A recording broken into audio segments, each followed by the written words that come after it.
दोस्तों आज हम लोग जिस स्टॉक की एनालिसिस करने वाले हैं उसका नाम है वेल्सपन लिविंग। कंपनी काफी बेहतरीन है। अगर हम इसका चार्ट की एनालिसिस करें तो जैसा कि आप देख पा रहे हैं ये अपने 2021 वाले लेवल पर दोबारा आ चुकी है और यहाँ पर अच्छी बात है कि अपने इसी रेंज में कंसोलिडेट कर रहा है और इन दिनों यहाँ पर अच्छी वॉल्यूम भी देखी जा रही है। तो यहाँ से स्टॉक अगेन एक कमाल कर सकता है। तो दोस्तों हम इसके टारगेट की एनालिसिस आगे देखेंगे। पहले चलकर हम एक बार इसकी फंडामेंटल एनालिसिस देख लेते हैं। तो जैसा कि आपको पता है दोस्तों, कंपनी का पूरा नाम है वेल्सपन लिविंग लिमिटेड। 161 रुपया इसका इंट्राडे मार्केट प्राइस है और ये लगभग 4% तक आज इंट्राडे में तेज था। इसकी जो मार्केट कैप वैल्यू है वो 15,650 करोड़ की है। स्टॉक पी इसका 23.7 का है जो कि काफी अच्छा है। ROCE 6.1%, ROE 4.7%। ये दोनों चिंता की बात है, यहाँ पर आप सावधान रहिएगा। बाकी अगर इसके पहले एक साल के हाई लो की बात करें तो 62 रुपए का इसने लो लगाया था और 172 रुपए का इसका हाई था। कंपनी के बारे में बता दूं दोस्तों, तो वेल्सपन लिविंग जो कंपनी है ये वेल्सपन ग्रुप का ही एक हिस्सा है जो कि ये होम टेक्सटाइल मैन्युफैक्चरिंग में काम करती है, जिसमें आपके फ्लोरिंग सॉल्यूशंस प्रोडक्ट्स हुए इसका मेजॉरिटी हिस्सा है। बाकी जैसा कि आप दोस्तों इसके लाइफ टाइम चार्ट को देख पा रहे हैं, ये कंपनी काफी सालों तक एक रेंज में ही रहा। उसके बाद इसने जब ब्रेकआउट दिया तो 1-2 साल ये तेज रहा, वापस ये डाउन रहा, फिर ये 2-3 साल तेज रहा और फिर ये 2-3 साल डाउन रहा और अब ये इसका फिर से एक ट्रेंड चल रहा है और यहाँ से अगर ये ब्रेकआउट देता है तो काफी अच्छी तेजी यहाँ से भी दिखाएगा। बाकी अगर हम इसके पेयर कंपैरिजन की बात करें तो कंपनी जो है टेक्सटाइल सेक्टर की कंपनी है, जिसमें आपका ट्राइडेंट हुआ, वेल्सपन लिविंग, रेमंड, जिंदल वर्ल्ड वाइड, गरवाले टेक्निकल फाइबर्स, गो फैशन, फिलाटेक्स फैशन जैसी और भी बेहतरीन कंपनियां इसी सेक्टर में काम करती हैं। वेल्सपन लिविंग की अगर क्वार्टरली रिजल्ट्स की बात करें तो इसका जो सेल्स ग्रोथ है वो दिसंबर 2020 में 2029 करोड़ का था, दिसंबर 2021 में 2418 करोड़, दिसंबर 2022 में 1869 करोड़ और दिसंबर 2023 में कुल 2411 करोड़ का सेल्स है इस कंपनी का। नेट प्रॉफिट की बात करें तो दिसंबर 2020 में जहां 175 करोड़ का प्रॉफिट था, दिसंबर 2021 में 131 करोड़ का प्रॉफिट, दिसंबर 2022 में सिर्फ और सिर्फ 44 करोड़ का प्रॉफिट और दिसंबर 2023 में वापस से 179 करोड़ का प्रॉफिट है। यानी कि इसके सेल्स एंड नेट प्रॉफिट में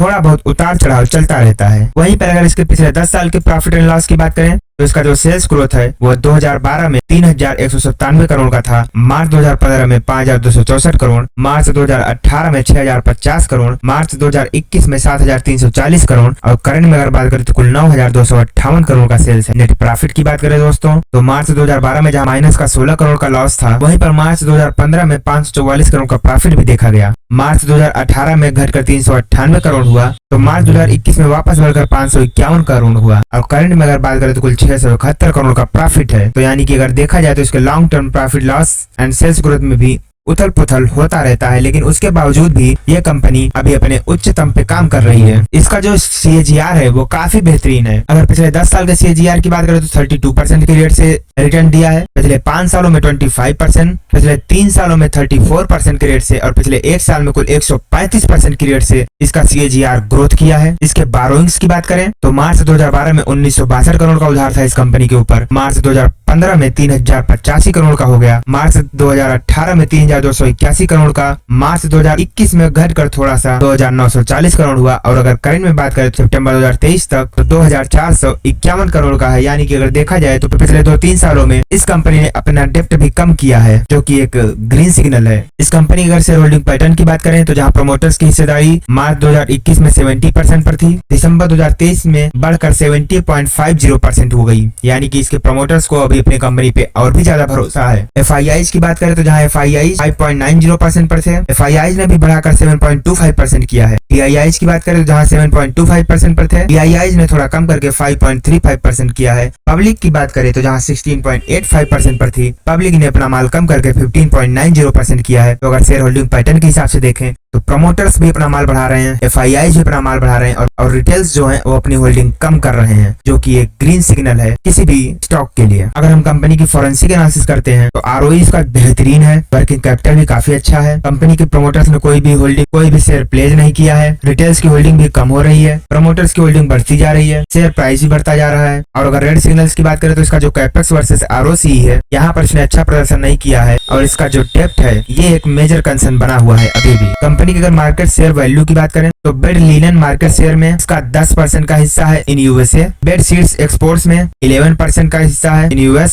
टॉवल एक्सपोर्ट्स में अगर बात करें तो 50% का हिस्सा है, यानी कि बम्पर मार्केट शेयर है इसके पास। और towels market share in USA की बात करें तो 19% का मार्केट शेयर है इस कंपनी के पास। इसके रेवेन्यू की बात करें दोस्तों तो इसका जो प्रोडक्ट है वो होम टेक्सटाइल में 90% का है एंड 9.9% का फ्लोरिंग में बिजनेस है। लोकेशन कंट्रीब्यूशन वाइज बात करें तो इंडिया से इसका 23% का बिजनेस आता है and rest of the world से इसका 77% बिजनेस आता है और मेजॉरिटी इसका यूएस से आता है। तो अच्छी बात है कि कंपनी रुपयों में बनाती है और डॉलर्स में बेचती है। ऑपरेटिंग प्रॉफिट की बात करें अगर तो होम टेक्सटाइल से ही इसका 94.6% का प्रॉफिट आता है और फ्लोरिंग की बात करें तो वहां से 5.4% का प्रॉफिट आता है। इसके रॉ मटेरियल की बात करें तो उसमें आपका 37% कॉटन यार्न लगता है, 34% का कॉटन लगता है, bed linen fabrics 9%, fabric 7.5% and others 6.2%। तो दोस्तों वापस हम एक बार और इसके चार्ट की एनालिसिस कर लेते हैं और देख लेते हैं कि इसका टारगेट क्या हो सकता है। तो जैसा कि आप देख पा रहे हैं ये स्टॉक अभी अपने लाइफ टाइम हाई के करीब ट्रेड कर रहा है और अच्छी बात है कि अपने पुराने लेवल का ब्रेकआउट देने से पहले काफी हफ्तों से इसी लेवल पर कंसोलिडेट कर रहा है। तो जैसे ये स्टॉक इस लेवल के ऊपर ट्रेड करना स्टार्ट करेगा विथ